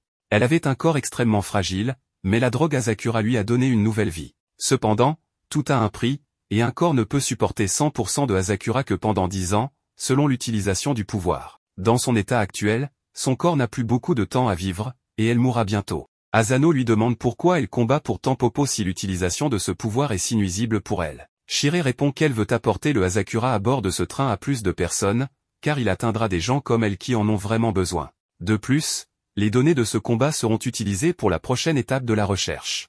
Ainsi, si le protagoniste ne peut pas l'arrêter dans le train, Tampopo dominera le monde un jour. De retour au combat, l'arme électrique du protagoniste ne peut pas endommager Shiré. Il doit donc utiliser la nouvelle forme de son arme, qui se transforme en épée. Le protagoniste est maintenant prêt à gagner ce combat. Pour empêcher l'influence de Tampopo de se répandre, le protagoniste fait tout son possible. Cependant, même après avoir coupé les cheveux de Shiré, elle peut encore régénérer et continuer ses attaques. Lors de l'une de ses attaques, Shiré utilise ses cheveux pour simuler des mots et lui envoyer un message, ne voulant pas que d'autres découvrent ses actions. Shiré avoue qu'elle est responsable de la mort de la famille du protagoniste il y a plus de 10 ans. Son plus grand souhait est de vivre, et les personnes qui prenaient soin d'elle sont les parents de Asano. Ce sont eux qui lui ont offert ses boucles d'oreilles et espéraient sincèrement sa guérison. Après tout le traitement, elle est complètement guérie, ce qui rend les parents du protagoniste très heureux. Elle se sent de la même manière jusqu'à ce qu'elle découvre que tout cela n'était qu'un mensonge. Un jour, Makoto, seule avec Shiré, décide de lui montrer ce qu'il a réellement guéri. En voyant ses corps en décomposition, Shiré est choqué, surtout lorsqu'il lui annonce avoir testé sur 10 000 personnes et que très peu ont survécu. Il essaie de la convaincre que c'est pour le bien des personnes malades comme elle, mais elle réalise que c'est un secret dangereux et demande ce qu'il adviendra des médecins qui l'ont soigné. Makoto explique qu'il a veillé à ce qu'ils quittent ce monde avec leurs enfants pour ne pas se sentir seul. Shiré montre à Asano le cadeau qu'elle a reçu de ses parents et explique qu'il a été modifié et équipé d'un GPS pour surveiller ses mouvements. Elle suggère au protagoniste d'utiliser ces informations pour suivre Tampopo et affirme qu'elle n'a pas le droit d'utiliser ce cadeau. En entendant cette histoire, Asano se remémore le passé où il aidait ses parents à sauver un enfant tombé dans une rivière. Ses parents et son frère sont toujours très gentils avec tout le monde, et même s'il semble naïf, il est fier d'eux. Cependant, ce jour-là, sa famille est arrachée et il ne peut rien faire pour les protéger. En proie à la colère, le pouvoir du sang Yozakura en lui augmente, et Makoto observe cela à l'aide de son drone. Cependant, Momo explique que le garçon est hors de contrôle à cause de ses émotions. Bien que cela le rende plus fort, il ne peut pas utiliser cette force à son avantage, mettant sa vie en danger. Les attaques de Asano devenant plus prévisibles, Shiré parvient à le capturer. Toutefois, en se remémorant sa nouvelle famille et son désir ardent de les protéger, le protagoniste se libère pour stabiliser son sang et ses pouvoirs. Le garçon se coupe la jambe pour se calmer, puis décide d'utiliser sa technique finale, qui ne peut être utilisée qu'une seule fois en raison de sa force actuelle. Ainsi, le protagoniste vainc Shiré, faisant voler ses boucles d'oreilles et lui rappelant tous les moments heureux passés aux côtés des parents d'Asano. Dans les bras d'Asano, Shiré commente que celui-ci est trop bon, car malgré tout ce qu'il a appris, il n'a pas pu se résoudre à la haïr. En réponse, Asano remet une de ses boucles d'oreilles et lui dit que ses parents ont toujours parlé en bien d'elle. Il lui explique que la mort de sa famille n'est pas de sa faute et la remercie pour avoir conservé les souvenirs de ses parents tout ce temps. Touché, Shiré éclate en sanglots et laisse tomber toute sa chevelure. Cependant, avant qu'Asano puisse arrêter le train, il est attaqué par une fille nommée Ai et un homme appelé Mizuki. Tous deux viennent de Tampopo et ont pour mission d'éliminer le protagoniste. Mais avant qu'ils ne puissent réussir, de l'aide arrive, Futaba et Rin attendent sur les rails du train. Ai se lance dans le combat, mais n'a aucune chance contre eux. Mizuki remarque que ces deux-là sont trop puissants pour eux, et leur attaque directe serait vouée à l'échec. Il crée un nuage de poison, mais cela est également inefficace, car Rin projette Futaba vers le train et, en plus de dissiper le poison, elle fait envoler tout le train. Avec cela, il sauve Asano, et les vilains peuvent s'échapper. Lorsque tout est calme, Ai note que Shiré est dans un état pitoyable, mais Mizuki commente que la fille semble en paix. De retour chez eux, Futaba félicite Asano pour son excellent travail malgré son manque d'expérience et exprime sa grande fierté. Dans la cachette de Tampopo, Ai était en train de donner une raclée à Makoto, qui malgré le fait qu'il soit un excellent chirurgien, était terrible au jeu de cartes. Soudain, 3 autres membres de Tampopo sont apparus, une femme grincheuse, un homme qui ne parlait pas, et un garçon au pouvoir de glace qui a commencé à jouer avec Ai. Pendant ce temps, au manoir Yozakura, ils étaient en communication avec Rin, qui avait trouvé la cachette des méchants. Ils se trouvaient sur une île déserte qui abritait autrefois une base militaire pendant la Première Guerre mondiale. Elle les a localisés grâce à la boucle d'oreille de Shiré et a découvert que Tampopo avait une grande quantité de drogue à Sakura. Bien qu'ils ne connaissaient toujours pas les plans actuels des méchants, Rin a dit qu'ils attaqueraient dans une semaine, et comme plus d'alliés signifie mieux, en plus de Inajiku, Futaba avait l'intention de demander de l'aide à l'association des espions pour se préparer. Kyoshiro a dit à tout le monde de devenir plus fort parce qu'il voulait un taux de réussite de 100%, amorçant ainsi la mission d'attaque qui unirait toute la famille Yozakura et leurs alliés. Regardant son arme, Asano pensait à la bataille qu'il avait menée et à la nécessité de devenir plus fort. Soudain, Ban est apparu d'un tiroir et Keiko était là aussi. En entendant parler de la bataille à venir, les grands-parents sont apparus pour aider. Le grand-père avait l'intention d'entraîner Asano, alors ils se sont rendus dans la même arène d'entraînement. Il se souvenait du passé, quand il s'entraînait avec Momo, la personne qui l'avait le plus impressionné par la rapidité avec laquelle il apprenait tout. Avec Momo, ils étaient les hommes qui avaient épousé le leader de la famille Yozakura. Ban devait donc s'assurer que Asano était suffisamment fort pour se battre sans désavantage. Il a mentionné que le protagoniste n'utilisait que le sang de Yozakura pour renforcer sa force physique et qu'il était novice en la matière. Ban a expliqué la technique consistant à transférer une partie de ce pouvoir à une arme, permettant ainsi de contrôler la force de la balle et le moment où elle exploserait.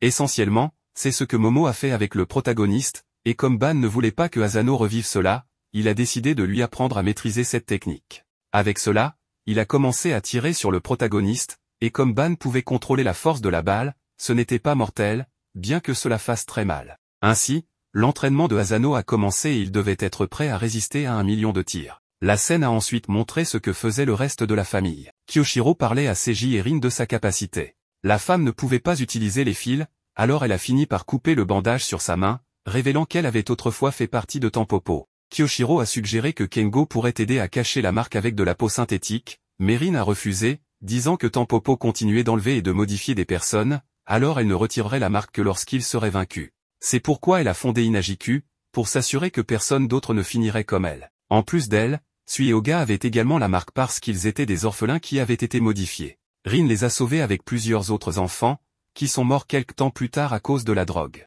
Nanao analysait le sang des deux et comprenait à quel point leur sang était similaire à celui des Yozakura. Il pensait qu'il serait peut-être possible de trouver un moyen de réparer les dégâts causés par Asakura sur leur corps. Nanao les remercia d'avoir servi de cobaye, mais Sui le remercia pour son aide, se rappelant quand ils avaient tenté de le tuer, en disant que ce n'était rien comparé à ce qu'ils avaient essayé. Cependant, Nanao ne leur en voulait pas, sachant qu'ils ne faisaient que leur travail. Il ajouta également qu'il ne pouvait pas le tuer si facilement parce qu'il était un Yozakura. Kengo se trouvait dans un magasin, profitant du meilleur de tout, et comme le patron n'aimait pas le servir, le garçon utilisa le déguisement de Mutsumi pour le convaincre de continuer à le chouchouter. Pendant ce temps, Shinzo construisait de nouvelles armes, et Ayaka l'assistait en apportant un soutien moral, ce qui semblait fonctionner contrairement aux attentes. Futaba n'avait pas réussi à obtenir le soutien des espions de niveau or, car ils étaient déjà en mission. Cependant, Oshifuru était là et a dit qu'elle ferait tout pour aider son bien-aimé Asano.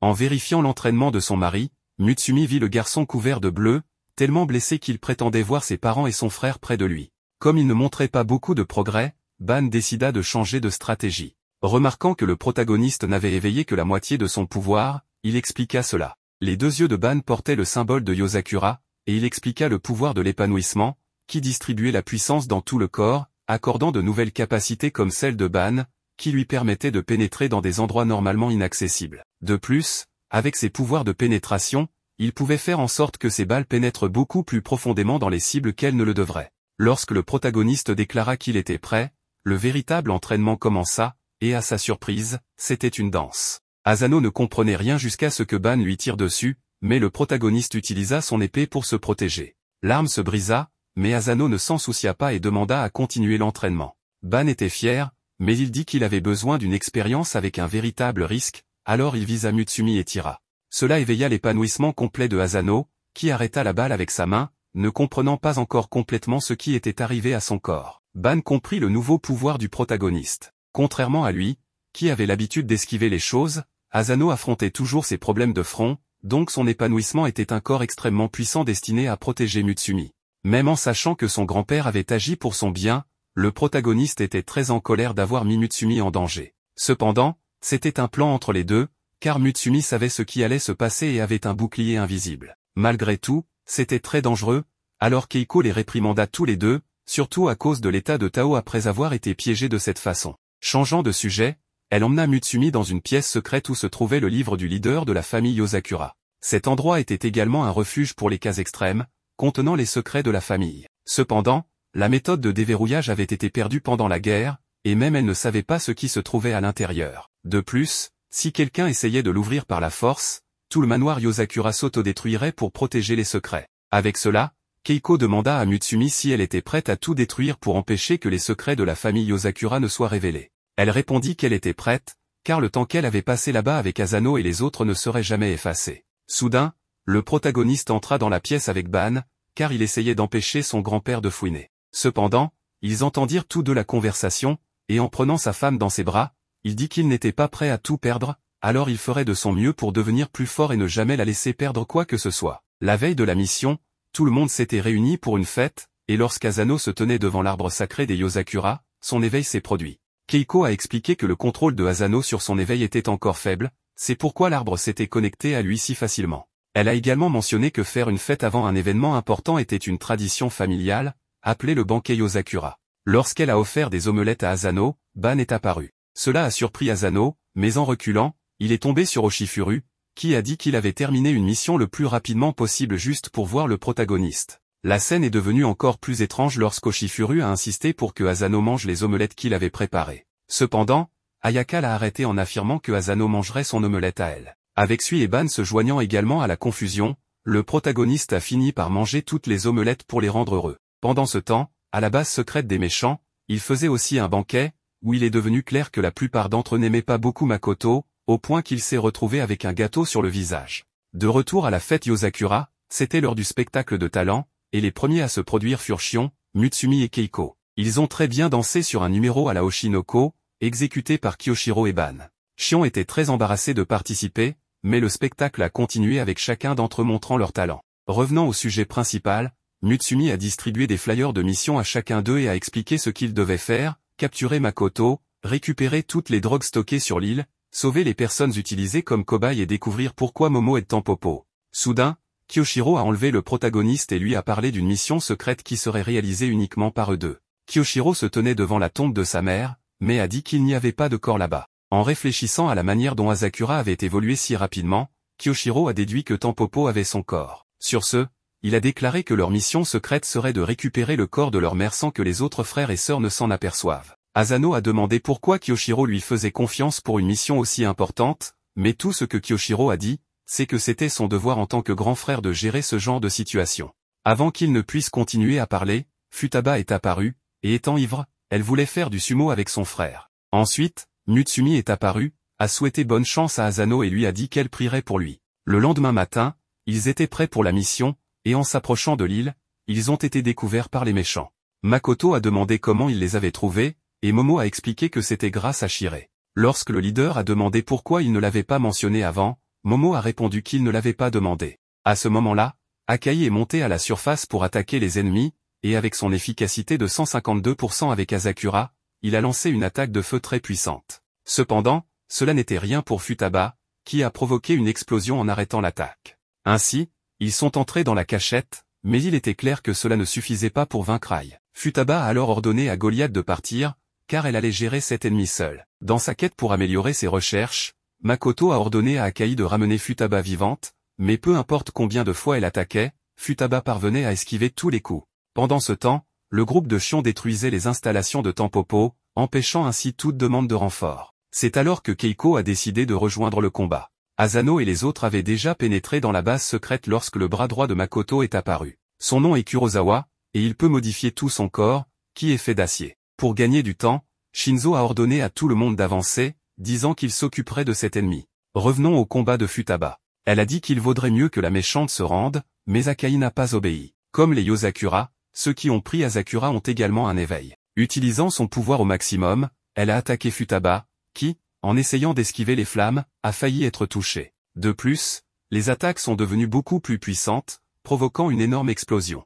En observant le combat, Makoto se souvenait du passé d'Akai. Un jour, alors qu'il s'approchait d'elle parce qu'elle était compatible avec Asakura, il a vu sa maison engloutie par les flammes. En regardant de côté, il a découvert que c'était l'œuvre d'un pyromane. En utilisant des parties des corps de ses frères et sœurs, il a réussi à la maintenir en vie, mais avec l'apparence que nous voyons maintenant. Avec ses nouveaux pouvoirs, elle a pris sa revanche, mais même ainsi, elle ne se sentait pas mieux car Futaba était indemne. Akai a décidé de tout donner, et réalisant cela, Futaba a utilisé son éveil. Contrairement à avant, Futaba n'esquivait plus les flammes, mais les éteignait. Akai n'en croyait pas ses yeux, alors elle a décidé d'utiliser tout son pouvoir, mais Makoto lui a ordonné d'arrêter, car cela la brûlerait à mort, et comme son corps est précieux pour leur objectif, il ne voulait pas la perdre. Akai ne se souciait pas de ce qu'il disait et a continué d'attaquer, mais avant qu'elle n'explose, Futaba est apparu devant elle et l'a vaincue d'un seul coup. De plus, elle a dit à Akai que cela ne servirait à rien de lui dire de ne pas désespérer après avoir tout perdu, mais qu'elle avait rencontré un garçon qui avait réussi à surmonter tout cela, alors elle lui a dit de simplement se reposer. Même en sachant que les ennemis avançaient, Makoto a dit que ce n'était pas un problème, car la déesse de la victoire était entre ses mains, et nous voyons qu'il faisait référence à Rei, la mère de Mutsumi et des autres. En piratant la transmission de l'ennemi, Shion a réussi à découvrir où se trouvaient les personnes utilisées pour les tests par Tampopo et a envoyé Kengo et Nanao sur place. Après avoir vaincu quelques subordonnés avec du gaz, la pièce a été gelée et Aonuma est apparu. Face à l'ennemi, Kengo a décidé d'utiliser sa nouvelle arme, des poupées qui peuvent parfaitement reproduire son apparence. Makoto a compris leur plan, alors il a ordonné à Aonuma de protéger la salle de recherche. La scène coupe et nous voyons Makoto dire qu'il n'avait pas d'autre choix, mais Ai le supplie de ne pas le faire, car certaines personnes là-bas sont ses amis. Cependant, au moment où Mizuki pose sa main sur sa tête, Ai devient très effrayé et s'excuse. De retour au combat de Shinzo, il réalise que Kurosawa ne se soucie pas d'attaquer ses alliés, ce qui nous fait comprendre comment Makoto le voit comme une arme sans sentiment. Avec sa nouvelle arme, Shinzo essaie de l'arrêter, car pour lui, les armes sont censées protéger les gens. Cependant, même avec son corps détruit, Kurosawa peut se régénérer. Soudain, un mur est créé entre les deux, c'est Shion qui l'a fait, car elle croit que ce n'est pas le bon adversaire pour lui, alors elle voulait retarder Kurosawa jusqu'à ce que Shinzo retrouve les autres. Cependant, Shinzo dit qu'il ne pourrait pas avoir de meilleur adversaire et déclare qu'il va activer son éveil. Elle essaie de l'avertir de ne pas le faire, mais Ayaka crie à Shinzo de se battre de toutes ses forces. Après un certain temps à l'aider, elle remarque à quel point il est déterminé et sait qu'il réussira. Sa nouvelle arme pouvait prendre n'importe quelle forme qu'il voulait, et avec elle, Shinzo parvient à détruire le corps de Kurosawa, mais cela ne suffit pas pour gagner. En désavantage, Shinzo se souvient du passé, lorsqu'il avait 14 ans et était traumatisé par l'accident qui est survenu après avoir activé son éveil. Cependant, Rei apparaît pour le rassurer, disant que ce n'était pas de sa faute, car il est un garçon gentil, et elle l'aime beaucoup pour cela. Ainsi, après avoir détruit la technique de Kurosawa, Shinzo éveille ses pouvoirs. Avec son éveil activé, Shinzo chargea l'ennemi qui fut surpris de ne pas pouvoir se régénérer. Fondamentalement, son pouvoir lui permettait de détruire les cellules du corps du vilain, ce qui est l'une des raisons pour lesquelles il craignait tant son pouvoir. Alors que le combat continuait, Shinzo avait l'avantage, mais quand Kurosawa réussit à lui porter un coup à la tête, il le remercia et avec une seule attaque, il acheva l'ennemi. Il l'avait remercié car il était déjà hors de contrôle et être frappé lui avait permis de reprendre le contrôle pour éviter de le tuer. Ainsi, il remercia Ayaka pour son soutien. Soudain, plusieurs ennemis apparurent. Cependant, après que Makoto eut appuyé sur un bouton, ils explosèrent tous. Certains soldats avaient des puces d'autodestruction implantées dans leur corps et Makoto avait décidé de les faire exploser pour empêcher que plus d'informations ne s'échappent de la cachette. De plus, Shion avait de terribles nouvelles, apparemment, Tampopo n'essayait pas de se cacher d'eux, mais plutôt de les abattre avec eux. Dans la partie la plus profonde de la cachette, il y a une quantité massive de Hazakura, plus qu'assez pour 10 milliards de personnes. Les murs de cet endroit sont remplis d'explosifs et le plan est de tout faire exploser pour que la drogue atteigne l'océan. Dans quelques années, elle atteindra les pays et comme seules quelques personnes seront compatibles, la plupart s'autodétruiront tandis qu'une grande partie du reste perdra le contrôle, plongeant le monde dans le chaos. Arrêter ce plan est maintenant leur priorité absolue, et cette explosion se produira dans 30 minutes. Sur ce, Shion saisit l'équipement pour utiliser ses ondes cérébrales afin de pirater les ennemis, mais quelqu'un l'arrêta. C'était Chacha qui l'avait fait et, pour aggraver les choses, Aonuma coupait l'alimentation de toute la base, ce qui empêcherait Shion d'en prendre le contrôle de l'extérieur. Cependant, alors que le plan était sur le point d'échouer, Kengo apparut et reconnecta l'un des disjoncteurs de la cachette. Utilisant ses clones, il courut pour essayer de restaurer complètement l'alimentation de l'endroit, tandis que Shion s'inquiétait pour lui car il n'était pas un combattant et devrait affronter seul quelqu'un de puissant. Aonuma commença à s'inquiéter, mais Chacha essaya de le rassurer en disant que même s'il ne capturait pas l'ennemi, il ne pourrait toujours pas pirater le système. De retour au protagoniste, lui et Kyoshiro avançaient tout en vainquant quelques ennemis, et le frère aîné profitait de cette occasion pour enseigner à Asano. Alors qu'il était sur le point de restaurer toute l'alimentation, beaucoup de ses clones furent gelés car Aonuma activa son éveil. Shion avait aussi des difficultés car elle ne pouvait pas surmonter son ennemi. Chacha avait son éveil actif et pouvait voir tout ce qui se passait dans la base, mais il ne savait pas à quel point les capacités de Kengo et Shion pouvaient être fortes ensemble. Fondamentalement, Kengo utilisait plusieurs clones pour se déguiser en Aonuma et, grâce à Shion, il avait réussi à reproduire la voix de Chacha et avait alimenté Aonuma en fausses informations tout ce temps. Avec cela, Kengo réussit à restaurer toute l'alimentation et il était temps pour les Yozakura d'utiliser toute leur puissance. En utilisant son éveil, Kengo avait les mêmes yeux qu'Aonuma, ainsi il pouvait tout savoir sur le garçon. Et quand il commenta que les vêtements qu'il portait étaient un cadeau de grand-mère Ako, Aonuma fut choqué. Enfant, il avait été abandonné par ses parents et avait dû vivre dans la rue aux côtés d'une vieille femme qui le disputait constamment pour être un garçon turbulent. Cependant, un jour, il commença à neiger abondamment et la femme était partie ailleurs. N'ayant rien pour se réchauffer, Aonuma pensait que ce serait sa fin. Pourtant, en se réveillant le lendemain, il réalisa qu'il était toujours en vie grâce à Ako qui lui avait donné ses vêtements pour le réchauffer, ce qui explique pourquoi elle finit par mourir. Des semaines plus tard, il rencontra Makoto. Ne pouvant plus supporter d'entendre Kengo commenter son passé, Aonuma se précipita sur lui, mais le garçon continua de parler, disant qu'il comprenait ce qu'il ressentait. Cependant, il ajouta qu'il y avait des gens véritablement gentils qui n'hésitaient pas à donner leur vie pour les autres. Sur ce, Kengo commenta que Ako était une telle personne et qu'elle le réchauffait encore, c'est pourquoi Aonuma ne pouvait pas se geler lui-même avec la culpabilité d'avoir causé sa mort. Ainsi, le garçon se souvint de quelque chose qu'il avait essayé d'oublier, quand la femme était apparue pour lui donner sa veste et lui avait demandé s'il n'avait plus froid. De cette façon, Aonuma dit qu'il avait chaud et sa glace disparut. Il dit alors à Chacha qu'il ne pouvait plus se battre. De plus, Kengo n'était pas le seul à avoir remporté la bataille car, en utilisant son éveil, Shion avait réussi à pirater complètement la base ennemie. Elle commenta que l'éveil de Kengo était incroyable et que le sien était très simple comparé à celui de son frère. Fondamentalement, elle gagnait le pouvoir de transformer son cerveau en superordinateur et à ce moment-là, c'était déjà dans la paume de sa main. Après avoir désactivé le contrôle de Chacha, elle informa Kyoshiro et Asano qu'elle avait pris le contrôle de la cachette et leur laissait le reste entre les mains. Sur ce, le frère aîné dit au protagoniste que ce serait une course pour voir qui pourrait capturer Makoto en premier. Et c'est ainsi qu'ils détruisirent la porte protégeant le leader de Tampopo, qui les attendait déjà. Makoto tenta de provoquer Asano, alors que son corps était relié au détonateur de l'île. Mais comme cela n'a pas fonctionné, il montra quelque chose d'encore pire au protagoniste, des images de l'endroit où se trouvait Nanao, gravement blessé. En remontant un peu dans le temps, on voit Nanao aider les sujets de test à s'échapper et, alors que les ennemis se rapprochaient, il s'enferma avec eux. Il attaqua furieusement, pensant que l'ennemi voulait lui enlever ses amis.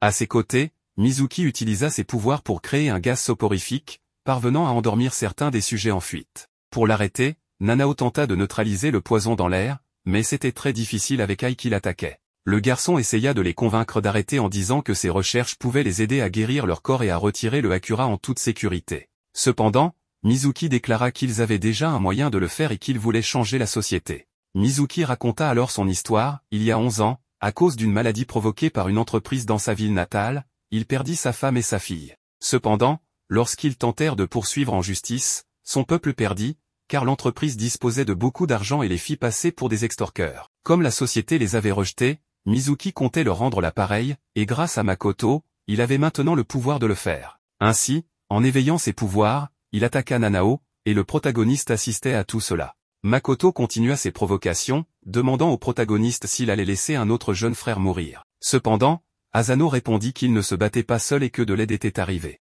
À ce moment, on voit que Hinagiku s'occupait des ennemis restants sur l'île. Se libérant des chaînes, Ai se précipita vers Sui et son partenaire, pensant qu'il voulait également faire du mal à ses amis.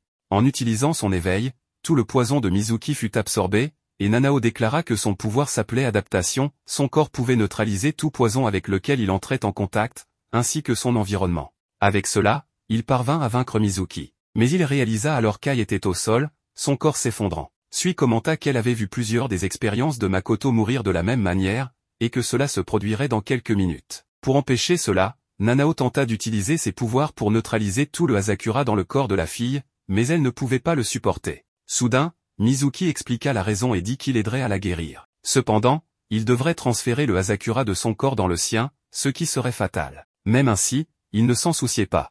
En revenant dans le passé, on voit la première fois qu'il rencontra Ai. Lorsqu'ils arrivèrent chez la fille, il vit que sa mère la battait sans relâche, alors il tua rapidement la femme, car il lui rappelait sa fille. De plus, c'est à cause de son passé qu'elle eut si peur lorsqu'il posa sa main sur sa tête, pour lequel il s'excusa.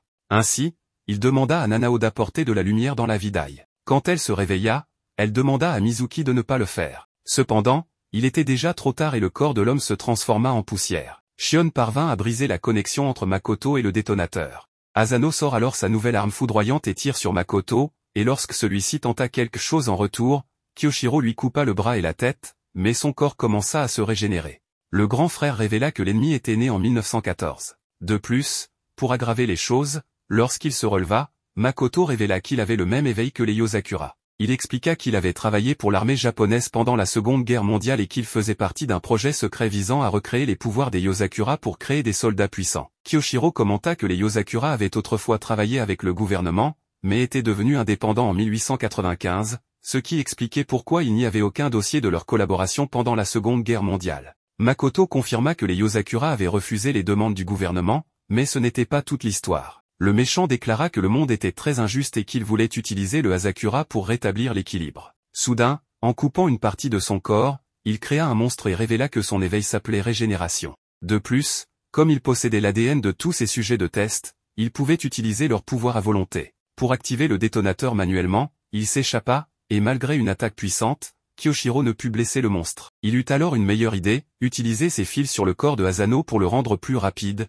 car le corps du garçon devenait extrêmement résistant pendant son éveil. Kyoshiro le lança sur le monstre, le vainquant facilement.